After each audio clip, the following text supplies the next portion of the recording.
Clap.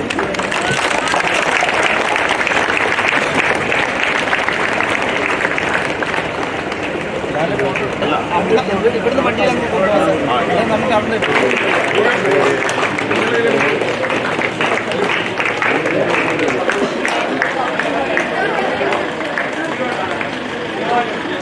തിരുവനന്തപുരത്തേക്ക് യാത്ര തിരിക്കുക. മുഴുവൻ ജില്ലകളിലൂടെയും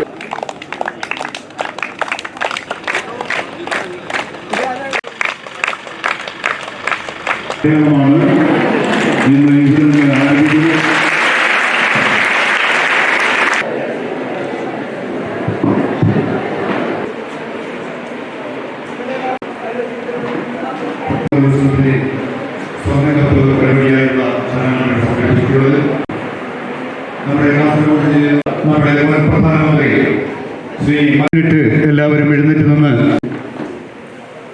സമ്മേളനത്തിന് അദ്ദേഹത്തെ യോഗത്തിലേക്ക് ക്ഷണിക്കും. ആരാധ്യനായ Shri chairperson Shri joint director, അവരുടെ രക്ഷിതാക്കളെ, പത്ര മാധ്യമ സ്കൂൾ കലോത്സവം വേദികളിലായി അതിനെ മുന്നോടിയായി പ്രയാണത്തിൻ്റെ ഔദ്യോഗിക കോഴിക്കോട് ജില്ലയിൽ ഈ പ്രയാണം ചുരുങ്ങിയ സമയം മാത്രമാണ് ഉള്ളത്. ലളിതമായ ചടങ്ങാണ് സംഘടിപ്പിക്കാനായ നമ്മുടെ ഈ ചടങ്ങിലേക്ക് ഹാർദമായി സ്വാഗതം ചെയ്തുകൊണ്ടടക്കം വേദിയിലിരിക്കുന്ന എല്ലാ വിശിഷ്ട വ്യക്തിത്വങ്ങളെയും ബഹുമാനപ്പെട്ട കാസർഗോഡ് ജില്ല 2019 സംസ്ഥാന കലോത്സവത്തിന് അതുപോലെ തന്നെ ഇത് ചരിത്രത്തിൽ ഒരിക്കലും കേട്ടുകേൾവിയില്ലാത്ത രീതിയിലാണ് ഇത്തവണ ഇത് ഓർഗനൈസ് ചെയ്തിരിക്കുന്നത്. നമുക്കറിയാം, ഏഷ്യയിലെ ഏറ്റവും വലിയ കൗമാര കലോത്സവമാണ് ഈ സ്കൂളിലെ കലോത്സവം എന്ന് പറയുന്നത്. അത് 61ാം കലോത്സവം എനിക്ക് നേരിട്ട് കാണാൻ കാസർഗോഡ് കഴിഞ്ഞു. കാസർഗോട്ടെ ജനങ്ങൾ വളരെ കലാഹൃദയമുള്ളവരാണ്, കായിക ബോധമുള്ളവരാണ്. അതുകൊണ്ട് 61ാം കലോത്സവം ഇവിടെ നടക്കുമ്പോൾ രാത്രിയും പകലും ഓരോരോ വേദികളിൽ ആവാരവൃദ്ധം ജനങ്ങളോട് ആസ്വദിക്കാൻ എത്തുന്നത് ഞാൻ കണ്ടതാണ്.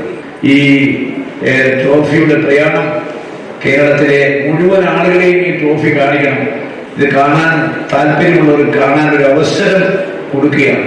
കാരണം ഈ കുഞ്ഞുങ്ങൾക്ക് കേരള ഗവൺമെന്റ് കൊടുക്കുന്ന ഈ 117 രൂപയുടെ ഈ ട്രോഫി കാണാനൊരു അവസരം ഒരുക്കുകയാണ്. അതിൻ്റെ യാത്രയാണ് ഇവിടുന്ന് ആരംഭിക്കുന്നത്. സമൂഹം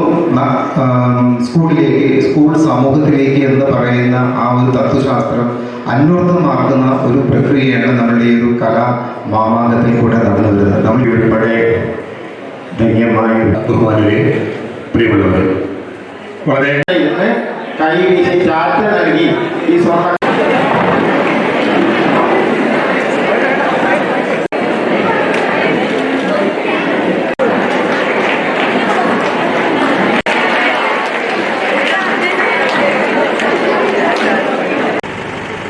ഇതിൽ കയറും.